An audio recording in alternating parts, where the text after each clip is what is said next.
Hey everyone, this is Randy from BibleBuyingGuide.com.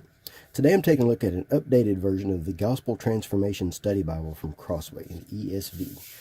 This is a pre-release copy from Crossway. They sent me for review in exchange for an honest review. And so this comes out at the end of February, I think it is. All right, first of all, I noticed this dust jacket. I'm typically not a fan of dust jackets, but I like this one. I like this dust jacket a lot. It's paper, but it's like a heavy card, like the kind of paper that you would use in art class, kind of. Feels like watercolor paper, I don't know. But there's the cover, which looks similar. It has similar patterns, but not exactly the same. You know, looks really good. All right, so the purpose of this is to focus on the gospel, rather than just an all-around study Bible that covers everything. It just focuses on the gospel. So it's one of these that's a specialized. You can see the threads here. So it is Smythe sewn, and it has the presentation pages in the front. This is really thick paper. This is 36 GSM paper. It's really easy to turn. It's not the coated kind or anything like that, so it has a little bit of a rough texture. So it's not the high premium quality paper, but it is really good paper. I like it a lot. It's good for notes. So we start with introduction. And pretty good introduction, talking about the purpose of it and the focus of the notes and why the notes focus the way they do. They focus on everything that has anything to do with the gospel from the beginning all the way to the end. And it's useful for personal study, group study, family worship, discipleship, preparing or teaching, for teaching or preaching. There's our contributors. Then we get into the ESV. Now it starts with, here's some features. I'll go through those real quick here. Special features of this edition. I'll straighten it up there for you. Special features here. Starts with book introductions, which cover the author and date. Some have audience, some have recipients. Not all have this, but they all have this gospel in whatever the book is. So author and date and the gospel in that book. And then on the other side of the page we have an outline. So these are really detailed, but it just focuses on the gospel. And you know that covers anything from the fall to promises that God made, to prophecies, to grace, to fulfillment, all the way through. Everything that has anything to do with the gospel. And so it's a single column paragraph, 9-point font, 7.5 point for notes.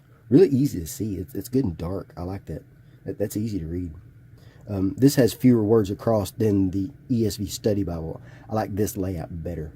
The ESV Study Bible is a little bit too far for me. This has about 12 words. The ESV Study Bible has about 14 to 16. This is better in my opinion for readability. You got to do what you got to do. It's just the way it is. References are in the inner column, and then footnotes would be underneath the text, and then you have your commentary. So there's no maps and things like that. There's your footnotes. No maps or anything. It's just that, and that's it. That's the layout right there. And then we have poetic setting. Looks really nice. It's not line matched. That would be difficult to do in a study Bible anyway, because one page you're going to have a verse up here and then notes, and then the next page you're going to have no notes. So it would be difficult anyway. Mostly it's kind of not that obvious anyway, because this paper is pretty opaque. Looks really good. There's a good close-up view. We have our section headings, and then the verse numbers are a little bit bold, so they stand out just a little bit more than the text does, but it's not in the way or anything. It looks really good. I like it. And books end. You get that page there if you want to make notes or whatever. Poetry.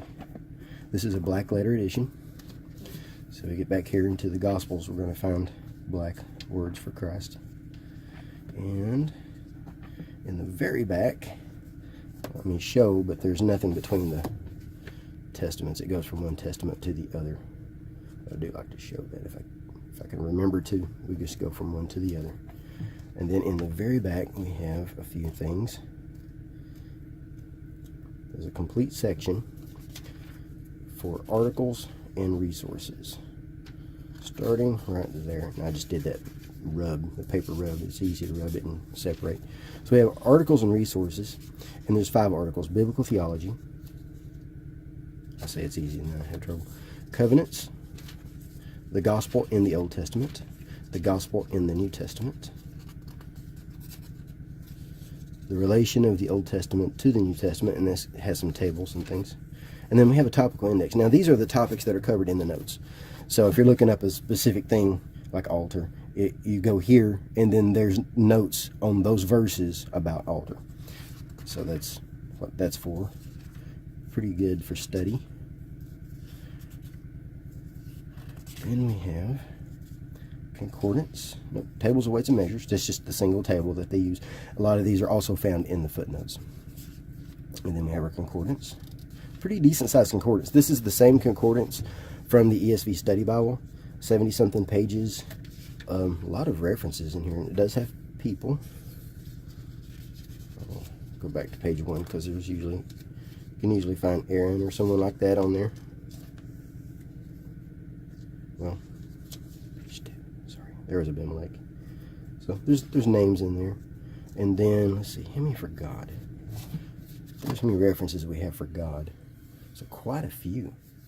Quite a few. It's pretty good. The center column, the inner column references are also the same from the ESV Study Bible. The notes are not. The notes are made just for this.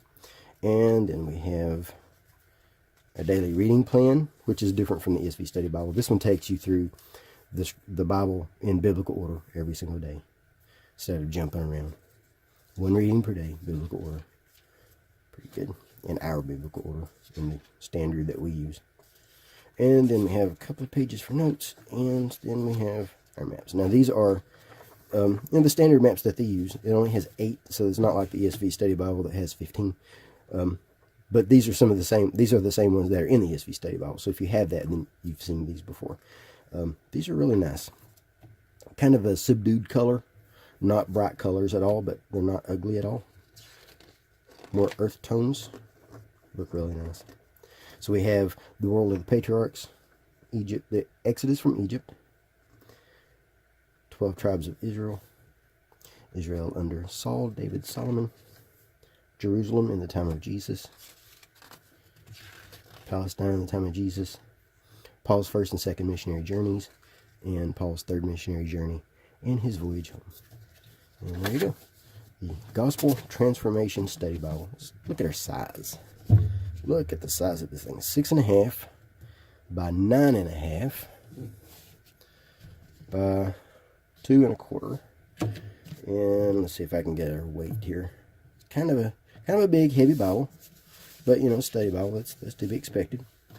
And if I can get my scale powered up and zeroed, don't know if you can see the number there, but it's 3 pounds 8.6 ounces. So just a touch over 3 pounds. So if you're interested, I'll post some links in the notes.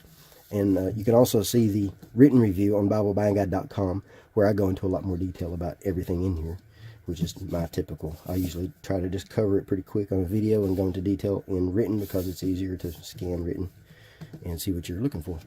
And so if you have any questions, just let me know. Thanks.